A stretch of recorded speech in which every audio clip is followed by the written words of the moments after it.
Now that the election results are finally in California, a state that takes a notoriously long time to tally everything up, Golden State Democrats are a little worried about a clear right-wing shift among voters who used to be dependable Democratic voters. Now, it's not necessarily a right-wing shift. It's more that these are voters who aren't showing up to cast their ballots for Democrats anymore. And they also made some surprising congressional gains, despite what we've noticed with some of these typical Democratic voters staying at home. So let's get into the details.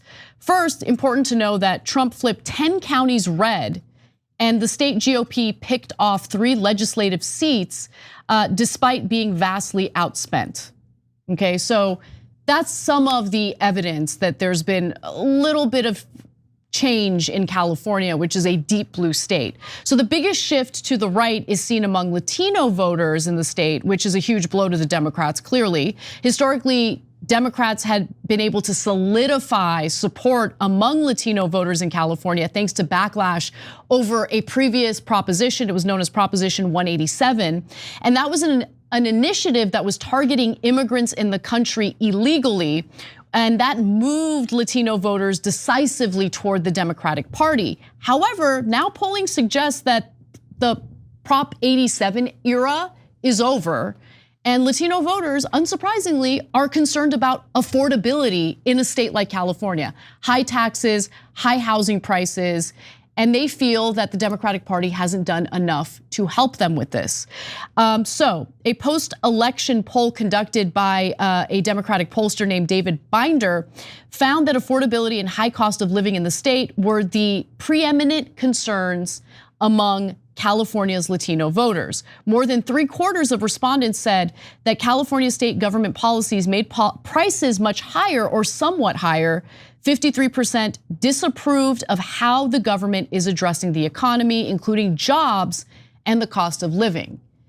And guys, I can't emphasize enough how much resentment starts to build in a state where taxes are very high, but you also experience your quality of life diminish year after year after year. And you also see that you have less and less buying power because of, there's inflation throughout the country, but that inflation is even more pronounced in a state like California, especially when it's tied to housing prices. Yeah, so look, there's an oddity here of the Democrats picking up 3 national seats in California. We'll get to that in a second. And I have a couple theories on that. But overall, the Democrats got their clock cleaned in California. And so when we talk about why, it's super important that we're honest with ourselves, because if we're not, we'll just keep making the same mistake. And the biggest state in the country will go more and more Republican. My God, if the Republicans capture California, it's over. It's over nationally completely. And we're not close to that now, okay? So Adam Schiff, who was, in my opinion, a terrible candidate, ran against Steve Garvey, who had almost no money, and he still beat him by 19, but 19 is closer than what normally happens, especially because Garvey had no money at all, right? And so you see this red wave coming through the counties, affecting the state legislature, et cetera. And so when you ask them why they're going in this direction, the economy is a big part of it. Right. Like, so. And to me, the most critical stat, I don't know if you were going to get to this, Anna, but Trump only picked up 75,000 votes in California in this election. But Kamala Harris, the Democratic leader, lost 1.8 million votes from Joe Biden. Yes, that's true, yep. And so what that shows you is not that the people woke up in California and were like, oh my God, I think Trump and the Republicans are so amazing and they're wonderful and we're now all Republicans. No, but they woke up and said, the Democrats haven't done something for me in so long that no, I'm not gonna go vote for you because I have to, or it's my moral duty, or you're gonna yell at me. No, you didn't deliver, so I'm not voting for you. That's exactly right, yes. So Harris got 1.8 million votes less than Joe Biden did in 2020 in the state of California. And so, look, a lot of this has to do with people who just didn't feel motivated to show up and vote. Some people, like myself, did show up and vote, but I did not vote for either presidential candidate.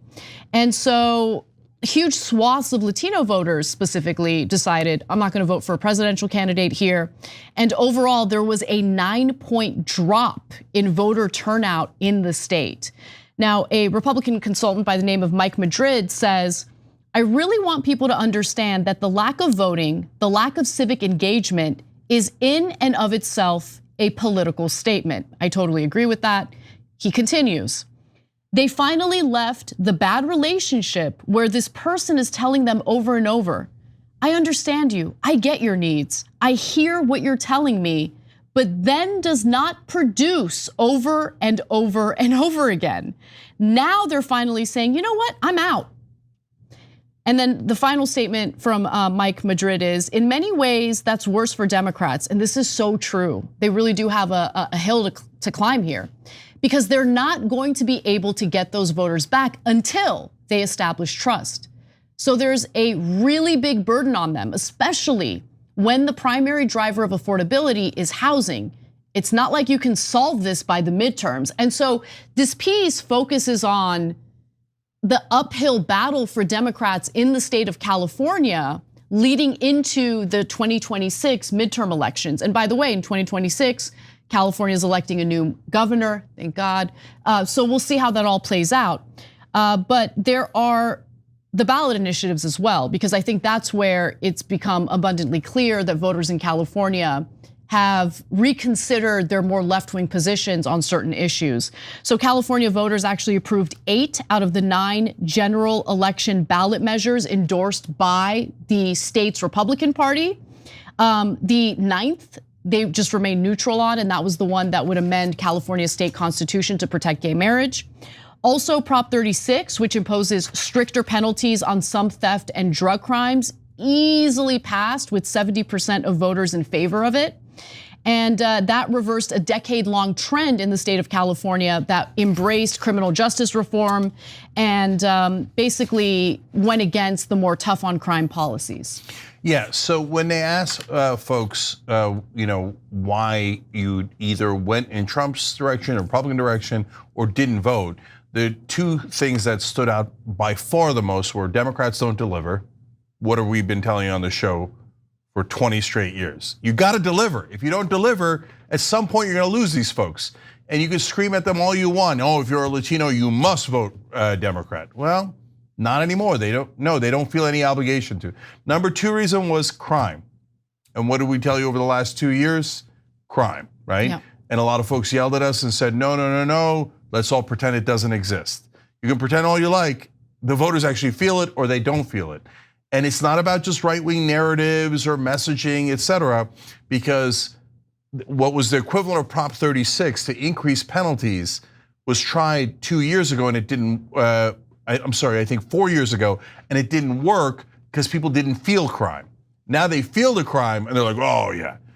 So look, 9 counties go to Trump, 8 out of 9 ballot measures goes to the Republicans, including the most important one, Prop 36, to increase penalties. As Anna pointed out, 7 out of 10, not close. 8 out of 9.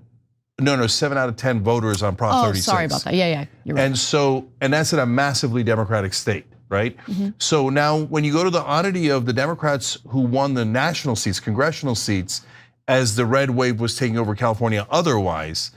So my theories on that are, number one, none of the stories talked about it, but we always talk about it in the red states, and we never talk about it in the blue states, even though people acknowledge, oh, the blue states do it too, which is gerrymandering. So I don't know how much of a factor that was, because all of the articles are religiously avoiding it. Yeah, I'm gonna get into that actually, real quick, because I looked into it. But before I do, I have to give you this. I've never read a quote that resonated with me more than this one does, so I'm gonna read it, okay? So Jessica Milan Patterson, who's the chairperson for the state Republican Party, says that the voters' approval of things like Prop 36 was a sign that voters were increasingly agreeing with her party on ideas, that the first step to bring them over to GOP candidates and eventually identifying as Republicans themselves. That's not the part that I completely agree or resonates with me. This one does. You don't get red-pilled overnight. It's the issues that affect your everyday life first, and then you connect them with people, and then you connect it with a party. That is so true. And that is what I was trying to get across to people. When you're affected day to day by quality of life issues, and all you hear from the Democratic Party is shut up, no, it's not happening, and if it's happening, it's not that big of a deal.